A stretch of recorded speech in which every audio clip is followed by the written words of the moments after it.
Hey everyone, this is Abbas from TechRadar, and I've been using the Galaxy Z Fold 2 5G nonstop since I've gotten it. Now, I haven't had it for very long, not even been 24 hours, but there's been a lot of questions that people have asked me about this phone. It's a very exciting phone, a follow-up to one of the very innovative phones from last year. So let's go ahead and take a look at some of these questions. Now, this obviously isn't a full review. I need to use the phone a lot more to do that. We'll wait for that, but in the meantime, let me answer some of your questions about the Galaxy Z Fold 2 5G.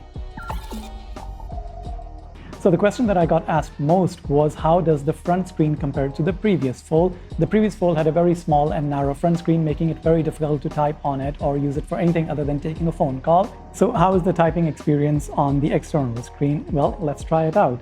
I am going to write, how is the Galaxy Z Fold 2? How is the Galaxy Z Fold 2? And looks like I mostly got that right. So, I mean, as long as you're using the autocorrect on it, it works out quite nicely.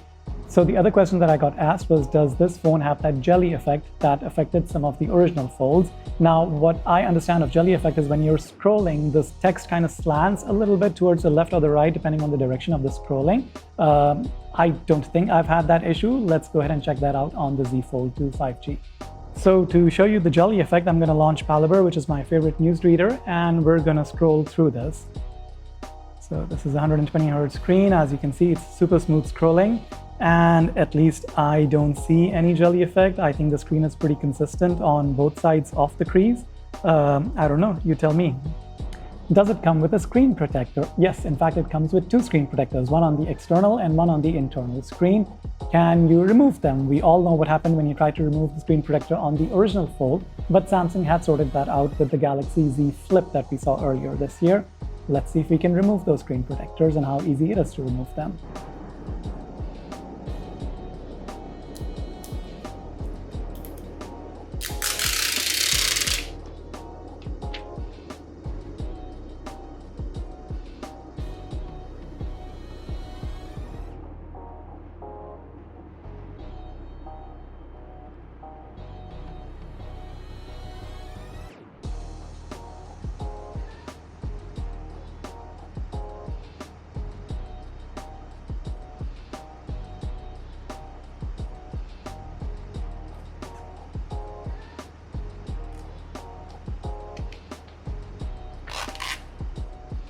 Can you pinch to zoom on YouTube? Unfortunately not. You're still going to have those black bars above and below the screen when watching a YouTube video on the inside or main screen.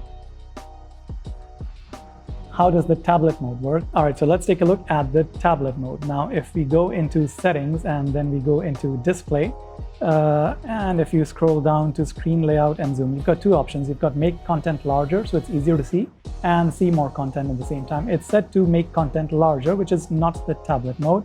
Now, what I'm going to do is I am going to open the Files app, and as you can see, it's a single pane app. Even if I rotate the screen like that, and I'll tell you in a minute why I'm doing that, it's just the same thing, right? So let me just go ahead and do this.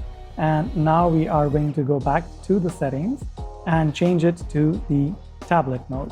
So as you can see, the text shrunk a little bit, but if you now open the Files app, as you can see, you now have two panes over here. So it works across a split mode, and even if I do this, let me just do that, you can see that it has a bit of a wider space. Now, this is something that I kind of wanted to discuss. This was something that we saw in the original Fold as well, where apps behave differently in a landscape mode versus the portrait mode. So if I am to open Gmail now, as you can see, you've got you've got your list of emails, and then you also have the preview of the emails. But if I was to rotate it this way, as you can see, Gmail doesn't work very well in a tablet interface. So you do have your list of folders over here, but then you don't have those extra pane, the extra pane that you had when you were looking at it in a landscape mode. I do wish this changes maybe in the future version of a Fold, where the screen is slightly more wider, so you have more screen horizontally than vertically. So even when you just open the phone, you get more space that way. So those were some of the questions that I received on the Galaxy Z Fold 2. If you have any additional questions, please do post them in the comments below. I am going to try and create a follow-up to this video answering some of the additional questions that you guys have. In the meantime, I'm really enjoying using the Z Fold 2 and will continue working towards a full review of this. This is Abbas signing out. Please do stay tuned to Tech Radar for everything in the world of tech, and don't forget to subscribe and hit that bell icon to get notified about all our new content.